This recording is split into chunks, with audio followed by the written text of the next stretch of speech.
You all have got a lot of insights from Brother Victor just now. So let me ask you all, why do we need to renew our mind? Anyone? Why not the heart or the soul or the spirit? We come from a modern nature from Adam and Eve. So our soul has got to be renewed because Yeah, that's also true. Our soul also has to be renewed. But there is no topic as renew your soul, is there? I don't think so. Is there a topic as renew your spirit, renew your heart, renew your will? Why mind? Because from the mind, the heart, it goes to the heart. The heart, that's what the mind tells you sometimes. Yeah, so first when this topic was given to me, I was absolutely blank. Okay, I went in front of the Lord and I said, "Ye kya diya hai mujhe?" I have no clue what to say. So the first thing that came to my mind is Google Baba. What is the mind? Okay, so I came up with this.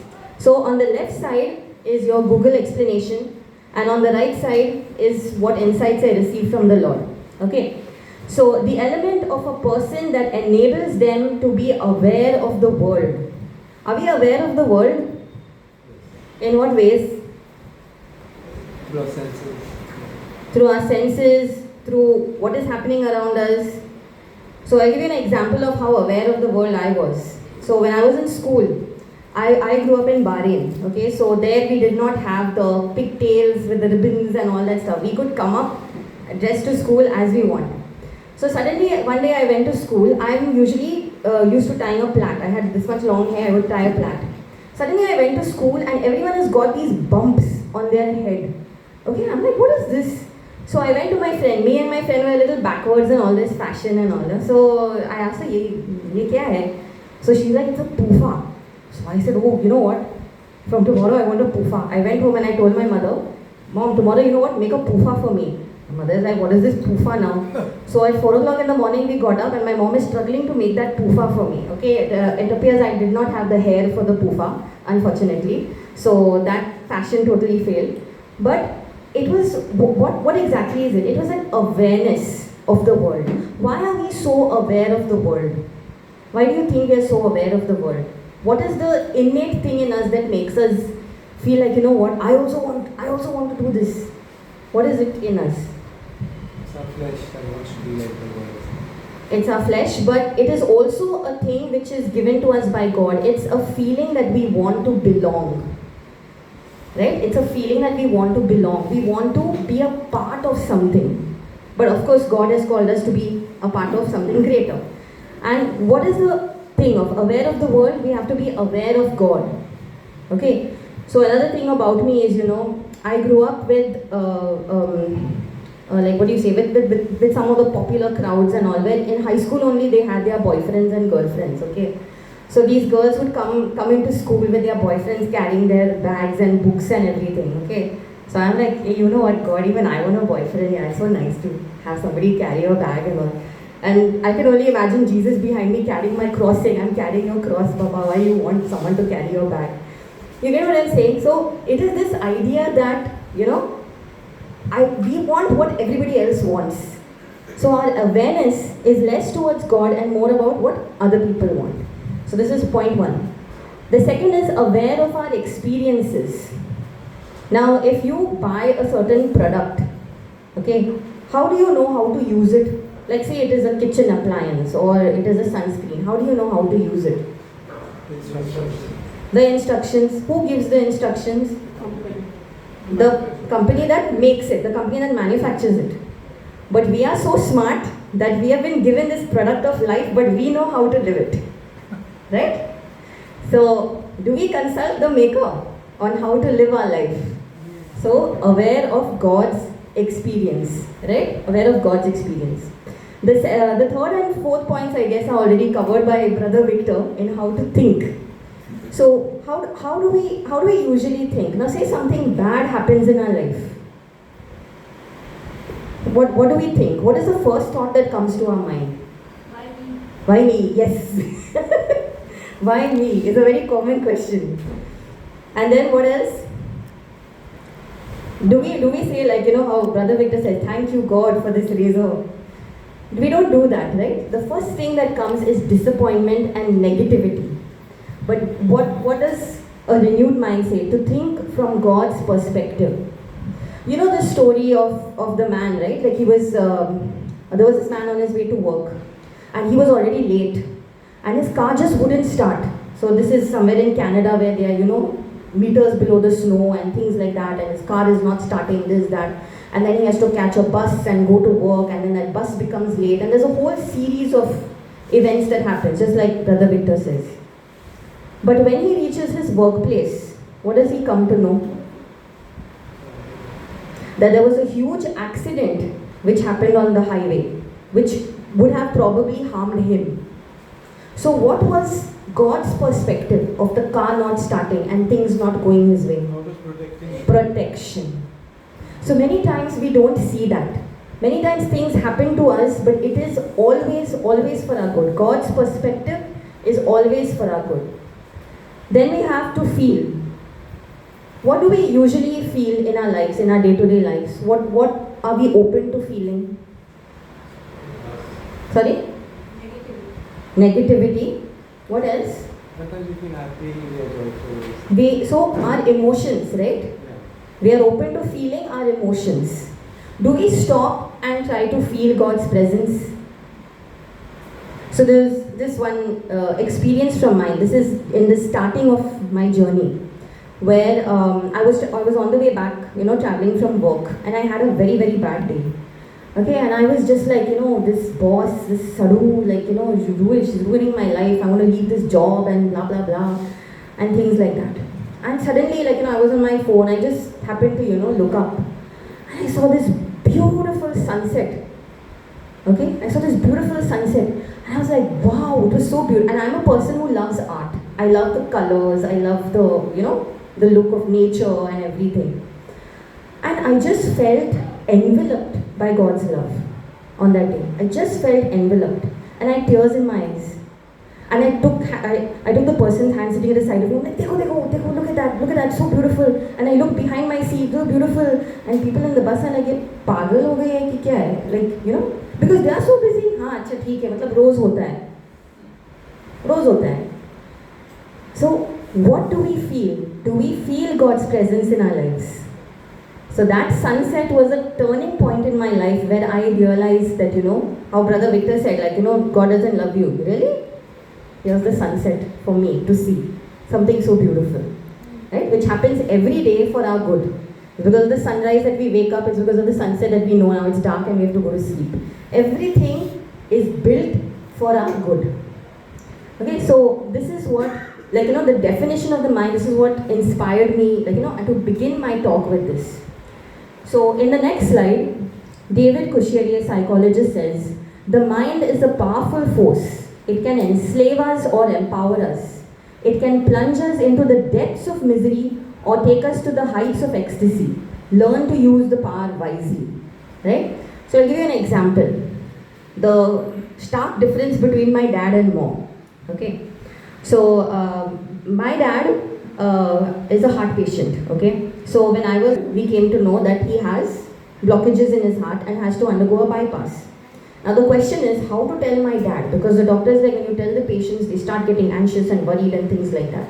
So the doctor had made a nice drawing of the diagram of the heart with the veins and where all the blockages are and what percentage of blockages. Okay? And he goes to my mom with it. My mom gets into panic mode. My goodness, what is this? What is going to happen now? This. So he said, chill, I will explain it to the patient very nicely and all. So the first thing he does is, he just shows that card to my dad. And he says this is like this and whatever it is. My dad just looked at him, then he looked at me. He's like, baby, come here. See this drawing, it is so amazing, no? You should learn to draw like this. So the difference, that fact that he has blockages, he has to undergo bypass, it could, possibly result in the loss of his life. He's calm. And this actually leads to the difference between life and death. You know why? On the day of his operation, his operation was scheduled for 6 p.m. Okay? Suddenly we get the news that his operation is moved up to 3 p.m. So we asked what happened, because we were not prepared for him we were still praying and whatever it is, in that mode of this. We were not prepared now what is going to happen. So they said, no, you know what, the person who was supposed to be operated before, he expired on the operating table only. He got anxious and he got a heart attack and he went. So hearing that, we all got so worried. Now what is going to happen? How to tell him he's going for an operation now and things like that. We never learn. He's the ultimate chill. We are panicking, but we will think he's panicking. How he goes into the operation theatre? We are in the lift. There are 2 nurses at the side of him. He's asking the nurse, "Hey, tera naam kya hai?" He's like, "Chandini." "Chandini, oh mere Chandini." And she's like, "Yeah, आदमी operation के लिए जा रहा है कि किधर जा रहा है?" It was that way. And when he entered the operation theatre, he's like, "Bye, see you all." This was, I'm not joking, this is his reaction. And from him, I learned how to be such a cool person and how the mind can make a difference between our earthly life and death, and imagine how much more between our spiritual life and death. Right? So this is just some of the experiences that I've had. So next slide. So what is our mindset? I think the mindset is what drives, right? We have a set mindset. How does that mindset form? So the first is we tend to accept what goes on in our heads as truths. So this is what Brother Victor also said, right? So I'll give you an example. My granny, okay, so she's retired and relaxing and looking out the window and all. And she sees one of our neighbors running for the rickshaw, okay? So she's like, what happened, this, that and all. And she comes to us and she says, so one of our neighbors, her name is Gracie. So she comes to us and says, Gracie is running for the rickshaw. Michael is not well, I think he's in the hospital. She's running to the hospital. So all of us get worried. So we try and we call and we say like, you want any help or this, that. We call, nobody's answering the phone. We thought something is seriously wrong. Then in the evening, Gracie calls us up and says, there are so many missed calls from you guys. What happened? So I said, no, Michael is not well, no? No, Michael is fine. Like, no, Granny told us that you were running to the hospital and something is not okay. No, I was running to catch up for my prayer meeting. I said, what? He's like, how is Michael? Michael is fine. What is wrong with you all? So it was this thing, this assumption that she just assumed that because she was running, something is not okay. But she believed that it was true. Because all of us sat down and prayed rosaries for Michael also. So Gracie said, thank you very much. So he'll be even more better now. So the thing is, what we think about, as he said, the thought comes into our mind and we believe it is true, but it is not necessarily true. The second is based on our worldview and our priorities. So what is happening around us? Where are we staying? We're staying in India. What are the things that are happening around us? What are the things happening to us in our workplaces, in our schools, wherever we are, in our churches? What is happening to us? What are our priorities? That is a very, very big question. Many times, what are our priorities in life? Do we make time for God, or do we, many times, like Padre Pio said, that we should not build our lives around the mass. We should build our mass around our lives. So the mass has to be the center, and then you do whatever you want. Many times we do what we want, and then when there is time, we pray, or so it should be the opposite. So the first priority, what is it? Then the third is the baggage that we carry and the process, and how we process it. What is baggage? When I say the baggage that we carry, what are the baggages in our life?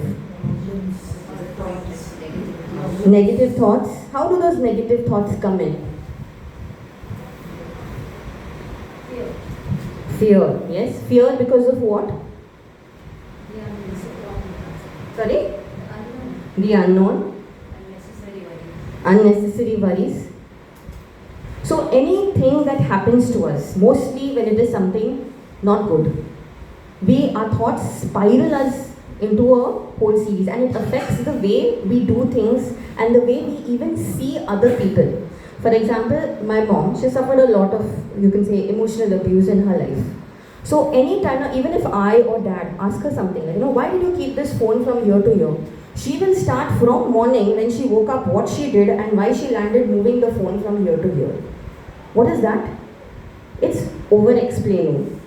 Because earlier in her life, many times she is made to feel that whatever she is doing is wrong. So she keeps explaining why she is doing things. But she doesn't know that. But when I researched, like one of my friends is into psychology and she had sent me an Instagram post about such things. And I realized, oh, my mom does this. So then when I told my mom that, this is something that you tend to do. After that, working through it, understanding what she has been through, the past hurts, the baggages that she's been carrying, that has reduced. And how has that helped her? This overthinking process of explaining that fear and anxiety that comes in, she has become more peaceful, her BP levels have been more stable, it has helped her health, it has helped her spirituality, it has helped everything. But what was the cause? She did not know what that baggage was doing to her. So many times we are not aware of what happens in our mind. So our mind is, we have our conscious, subconscious and unconscious mind. And there are so many things that go on, the background processing that happens, which we are not aware of. So it's a really great thing that we have a Lord who, goes deep into all of these areas and brings light. But the good news is our mindset keeps evolving. Okay, so it is a beautiful thing. So there's this hymn, right? Cast your burdens onto Jesus. So these are the baggages that we take, and when we cast them onto Him, He brings that healing into our lives. So this renewal of the mind that needs to take place, first initially needs to start with healing. Okay, so there's a lot of healing that needs to be done. And how we get through that healing process, I will continue. Okay, so what's the next slide? I think what? So 2 Corinthians chapter 4 verse 4. Satan, who is the god of this. So we have to be very much aware. Now, when I said the first definition of the mind, what is the first point? Aware of the world. But who is the god of this world? Satan. So Satan of this world has blinded the minds of those who don't believe. They are unable to see the glorious light of the good news. They don't understand the message about the glory of Christ, who is the exact likeness of God. So there are many points mentioned here. He has blinded the minds of those who don't believe. So we are unable to see and we don't understand. So there is a lack of sight and there is a lack of understanding that is present in us, which causes the pain, which causes our thought process, which causes the way we react, which causes how we sin. Right? So let's look at the qualities of, just go ahead, the qualities of Jesus' mind. So let's get in a little interactive. What are some of the qualities that you notice of Jesus' mind? Anyone? He's very loving, very kind. Loving, compassionate, kind, caring, humble, forgiving. But these are, I guess, some of the characteristics that follow his mind, right? We choose to forgive, we choose to love, we choose to be kind. What is the quality of his mind? Okay, so we'll start with one of them. So the first is rooted in his identity. What does that mean? Do we know who we are? We're a child of God. We say that, but then do we believe it? Do we behave like it? So Jesus knew his identity. Didn't you know I had to be in my father's house? At the age of 12, we all know the story. He goes, is he bothered that, my parents are looking for me? Not that he's not bothered about his parents, I'm not saying Jesus was that way, but he was calm, he was cool, he knew what he was doing. Right? The second point is, I and my father are one. So he was hardcore about his belief. Now actually this kind of statement is what led to his crucifixion and death. He was claiming to be God. In a world, he came into a religion, that is Judaism, where they say there is only one God. But imagine this man standing in the middle of them saying, I am God, I and the Father are one. Can you imagine the level of controversy in that environment? Right? So he knew who he was. Do we know who we are? Do we accept the praises of people? How do we feel when people praise us? Nice. Very nice. So some of you may come and say to me, "Arey, wow, your talk was so nice, I'll get wings." And some of you will say, "Arey, her talk, same thing what Brother Victor said, she top out." I'll be like, okay. Is that what it is? Or do I know who I am and why I was brought here? Right? So there is a purpose behind everything. So we have positivity, we have negativity. What do we do with this positive and negative aspects? Like when someone comes and praises you, what is your, like as Brother Victor said, reaction? Do we react or do we respond? What usually happens? How do we feel? Nice, you said. But then what is your thought process behind it? Like for example, someone comes in, "Wow, your talk was very nice, I really liked it." So I'm like, yeah, that is a good person, she's interested in changing her life. Someone comes and says, "I've already heard this and like this person is not interested in changing her life." Is that how it is? Is that what? It's got nothing to do with the person, right? It's my thought process. So they are giving me feedback, whether your talk was good, whether your talk was bad, whether it was stable, whatever it is. But it is how I take it and accept it. Maybe I'll take a feedback or so something negative as constructive criticism and say, "You know what, yeah, this person was right, I should have changed this and done like this." Right? Or whoever praises my talk about something and I said, "Okay, you know what, thank you Lord for this idea, I will use it in my next talk as well." Right? So what is that reaction basically? Am I flying or going down? Where am I? I'm at the same level. Right? I'm at the same level. I'm just trying to see how I can improve myself and where I have gone right. Right? So this is what happens. So Romans 15 says, "So you have not received a spirit that makes you fearful slaves. Instead, you received God's Spirit when He adopted you as His own children." Now we call Him Abba Father. So many times what happens, especially in our workplaces, when our bosses, grind us, we feel so down, we feel so negative. Like there was this one instance, my day went very nicely. I finished all my tasks, check, everything. You feel good, na? When you check everything on your to-do list. At the end of the day, I'm like, I had a good day. Just when I'm packing up and leaving for the bus, my boss comes in and fires me and says, "Why did you do such a thing?" and this, that and everything.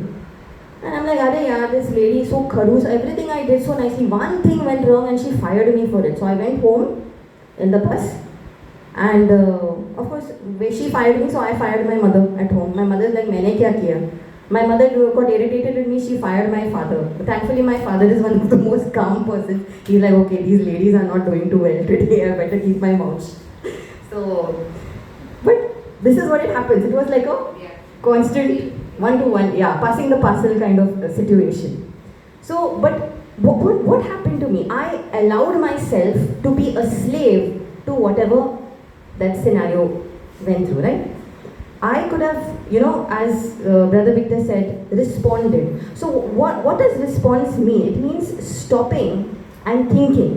There is a certain place where we have to just stop. Like she is shouting or whatever it is. One of the good things my other boss taught me is, don't look at the tone of people. Don't look at their shouting. Understand what they are saying. So maybe you are wrong in something that you did. It wasn't the right time, you had to leave and you were happy with it, but that is all pertaining to you. Your boss doesn't know it. Your boss thinks you've done something wrong and she's correcting you, and that's it. So that is that level of understanding. So the next day what you do, you go and you correct it, and that's it. The thing is, when we have done things right, what happens? There's a certain expectation, right? There's an expectation. Like if you see the previous picture, everyone is praising the guy. So you expect that, I did everything, so I expect praise. So there is this expectation that we have from other people. So again, that is thinking from the worldly mind. Feeling from our worldly feelings. We want to feel good. We think we have done well, so we should feel good. But that's not how life is, isn't it? So that's where we need to change.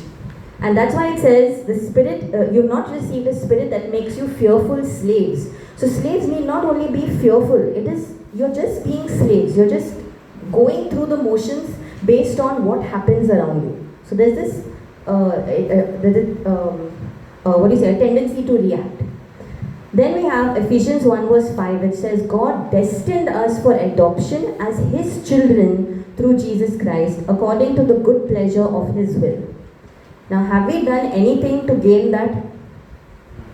No, God gives it to us anyways, right? So why, when we do something, do we expect? Right?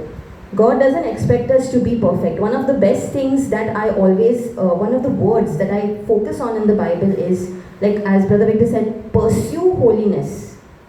You're always in the process of pursuing, because God knows we are limited beings. We cannot attain complete perfection. Maybe by the grace of God, if He allows. For example, Mama Mary, that was a particular grace that she had. But none of us are being, like as St. Paul says, all have sinned and fallen short of the glory of God. But it is that process of constantly pursuing, being aware and pursuing that holiness that helps us to change. So the second is being present in the moment. What do you see Jesus doing here? The carpenter. Did he need to do this? He's God. He can snap his fingers and an awesome table, a beautiful renovation in St. Andrews, snap, everything will come into place. Did he need to cuss out the wood and do all those things? No. Why did he do it? Sorry? Discipline. He came in the flesh, so he had to obey that way. Yes, obey, obedience. That is one of the many things that we fail to understand about God is the obedience. When you are in a particular moment, nothing happens to you without the will of God. God's will is perfect, but there is also His permissive will, right? So anything and everything that happens to you, whether you get a cut, whether your car doesn't start, whether your boss yells at you, it is all happening with His permission, and that is a process of pruning. The thing is, are we aware to respond to it? There's also this, neither do I condemn you, Jesus declared. Go and sin. What is this go and sin no more? How does that relate to be present in the moment?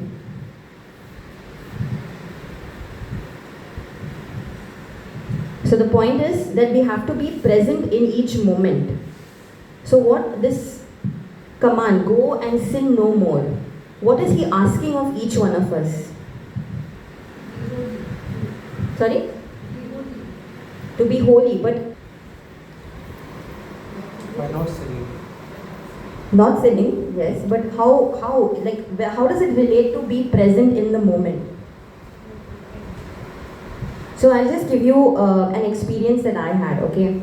So me and one of my colleagues had a fight in the workplace, okay? And I wanted to choke his throat, okay, because he was just not getting what I wanted to say and not understanding, and he did not want to go ahead with what we were supposed to do. In that moment, I was like, Lord help me. In that moment of exasperation, Lord help me, okay? Then suddenly I just saw like this image of a plate being passed, and there's like this piece of meat, and on it is written the word anger. Okay, so the plate comes like this, and there's anger over there. So the question comes to me, are you going to take it, or are you going to refuse it? Okay, so in that moment, it was like a stop for me to see how I am going to react to this colleague. Am I going to eat that meat or am I not? So I just pictured in my mind that I am pushing the plate away. I just picture that I'm pushing the plate away. And that person is also this, and then he's looking at me because I'm just blankly looking at his screen while this meat is being passed in front of me, just blankly. He's like, hey, kidhar hai? So then I looked at him and I said, you know what?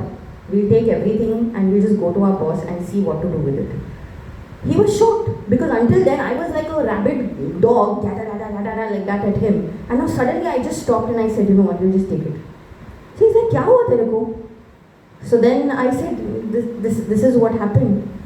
He's like, wow, maybe I should start eating meat. He's vegetarian. So it was like a sudden change, and it affected him as well when I told this. And he said, yeah, you know what, both of us were simply getting so angry and, frustrated at each other. But this is how the Lord shows us that we always have a choice in the way we respond to another person. So there's this other example I just want to give you. So when you say present in the moment, okay, so two different examples. So one of my cousins, she was telling me, you know what, now we just celebrated Christmas. So she's like, you know what, whenever 1st December comes, I just want to put all the decorations and finish it off here. Otherwise it's a big headache. One headache to put the decorations, one headache to remove it. Okay, how many of you all agree with that? Agree, okay. Nobody else agrees, sure? Okay. Now I'll come to my dad. How my dad puts decorations. He will start from 1st February, from 1st, not February, sorry. He will start from 1st December. Okay, one thing he will put. He will start with the star outside and the lights out the window. The next day, Christmas tree, and then the decorations and hangings and everything. And once he has finished everything, okay, he will put off all the lights. So we had garlands in our house which had lights. So he'll put off all the tube lights and he'll only put those lights and the Christmas tree lights on, and he will sit and put on Christmas carols and just enjoy. Which one of the people was most present in the moment? And does it remind you of something in the Bible? I saw the book of Genesis in that moment. How God created the world and He said, this is good. Right? That is being present in the moment. That is, I saw my heavenly Father in my earthly father in that instance. So I really enjoyed the way that he looked at it. And I